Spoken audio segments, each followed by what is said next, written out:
in that creed, what united the earliest Christians, you have the atonement of Jesus, you have the resurrection of Jesus, and it mentions according to the scriptures twice. So their beliefs were inextricably linked to the authority of the scriptures.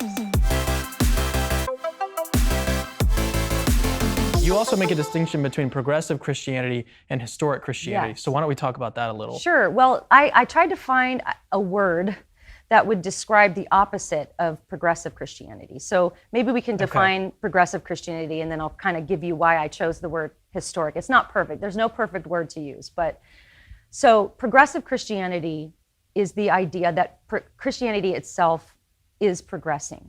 So what I mean by that is, of course, we want progress, right? As Christians, we want to progress in our faith. Seems like a good thing. Seems like a good thing. We want to grow in our relationship with God and in our knowledge. We want to be mature. We don't want to be infants. Yes. We want to progress. But there's a difference between us progressing in our understanding of the eternal truths of God and those truths themselves evolving and changing and progressing. Right. And so in the progressive view, what Moses wrote, well, they probably wouldn't even think Moses wrote it, but what the Old Testament prophets wrote about God speaking wasn't really God speaking. That was them speaking what they believed about God in their time and place. And so Peter and Paul, they don't really like Paul very much. They were writing their best understanding. This was Christianity in its infancy. This was the best they could do to understand God in their times and places. And so now we're evolving into a higher and wiser view of God. In fact, that's the phrase that one of the fathers of the movement, Brian McLaren, uses, a higher and wiser view of God. We can look at what the Old Testament writers wrote, what the New Testament writers wrote, and we can analyze that and go, well, I think they got this right. I don't think they got that right. I think that was influenced by pagan culture, and then we can understand God better now. And so that's what progressive Christianity actually means. This is why you can have two progressive Christians that might completely disagree on the resurrection. One might affirm it, one might not. But they're perfectly fine to be in unity with each other because it's really not about the specifics of what you believe. It's about growing together and discovering what Christianity is going to mean now in today's world. Okay, so going back to the definition of, so that's progressive Christianity. What is historic Christianity according to you? So I knocked around a lot of different ways to describe this. I thought about traditional Christianity, but I don't like that because that carries baggage for people in their specific traditions. Yeah. Conservative. It seems outdated. It seems outdated. And conservative has like a political feel because it's not about politics. And so I went with historic because when I was at my darkest time, what I realized was that in the class I was in, a lot of the people were leaving the type of Christianity they grew up with.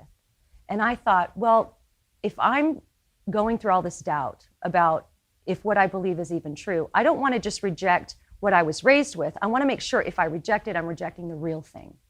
And so I went on a quest to find out what the real historic version of Christianity is. Now, what I don't mean by historic is that it's every iteration of Christianity since its inception is included in that. Obviously, Christianity has gone off course at times. You know, that's why we had the Reformation.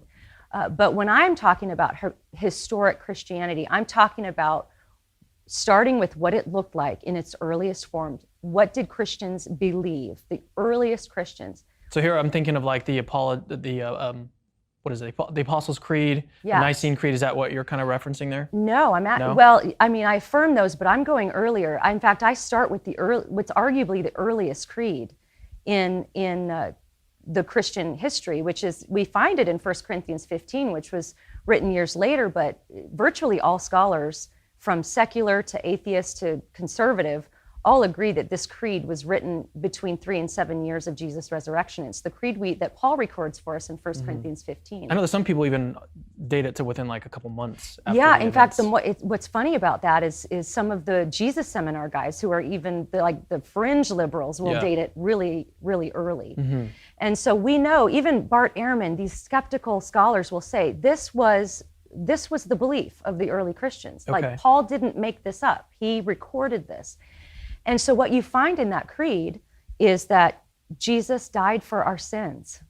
I mean, it seems so simple for some of us, but that's there, that Jesus died for our sins. And that's connected according to the scriptures. That he was buried and resurrected according to the scriptures. And then Paul says, before he puts the creed down, he says, this is the most important thing. This is of utmost importance. So to me, right there, that says that there are distinctions between essentials and non-essentials. This is the most important thing. And so in that creed, what united the earliest Christians, you have the atonement of Jesus, you have the resurrection of Jesus, and it mentions according to the scriptures twice. So their beliefs were inextricably linked to the authority of the scriptures. And so that's how I would define the earliest version of Christianity.